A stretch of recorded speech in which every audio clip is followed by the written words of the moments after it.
डिसेंबर महापरिनिर्वाण दिनी सायंकाळी 7 वाजता नंदुरबार येथील डॉक्टर बाबासाहेब आंबेडकर चौक येथून दरवर्षाप्रमाणे संघरत्न भीम युवक मंडळाच्या वतीने कॅन्डल मार्च काढण्यात येतो।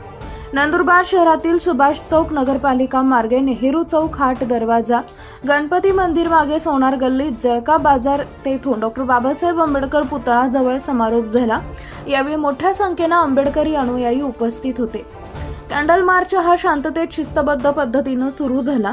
समारोपावेळी कॅन्डल उंच करून बाबासाहेबांना अभिवादन करून सामूहिक बुद्धवंदना घेण्यात आली।